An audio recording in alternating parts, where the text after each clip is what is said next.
Hi, Chris Bobrovsky here from Concordia's Occupational Therapy Program. Today we're going to talk about sensitivity. Now this term you'll see a lot with diagnostic tools, and this will help us, understanding this term will help us understand how effective a diagnostic tool is at either ruling in a condition or ruling out a condition that you're testing for. So with sensitivity here, this is talking about the percentage of individuals that actually have the condition have a positive result on that test you're using.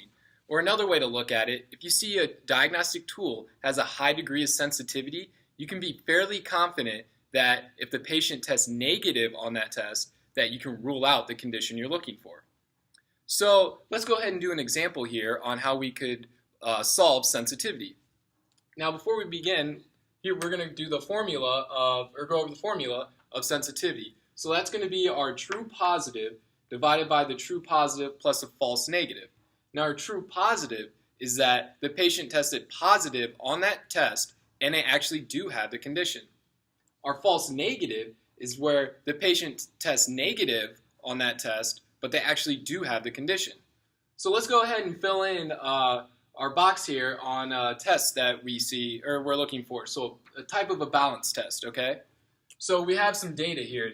So we did this balance test on a group of individuals.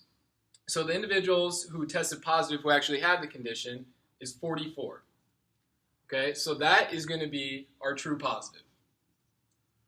Okay, next we're going to do our false positive, and we have 12 individuals. So our false positive is where they tested positive for that test you're looking for or for that condition, but they actually don't have the condition. Next we're going to do our false negative. So we have say we have 5 individuals with the false negative. So like I said, that's where they tested negative on the screening tool you're looking for, but they actually do have the condition. And then lastly, we have our true negative. And our true negative is where they didn't have the condition and they tested negative on that test. So let's go ahead and solve this sensitivity formula. So we have 44. We're going to divide that by 44 plus our false negative, which is 5. Excuse me. Plus 5. So we'll do 44 divided by 49. All right, and then that's going to give us around 89. Or we can say that's 89%.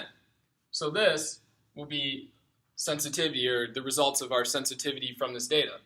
Now, usually we want to see sensitivity about 70% if you were looking at a screening tool and they provided this information for you, where you can be confident in that diagnostic tool's ability to either rule in or rule out a condition. So here we're at 89%, so that's pretty good. So with this, we can interpret it as with the 89% sensitivity, if the individual tests negative on your diagnostic tool, you can be fairly confident you can rule out that condition. Next, Adam's going to talk about specificity and how we can use this data to solve that formula and interpret that information. Thank you.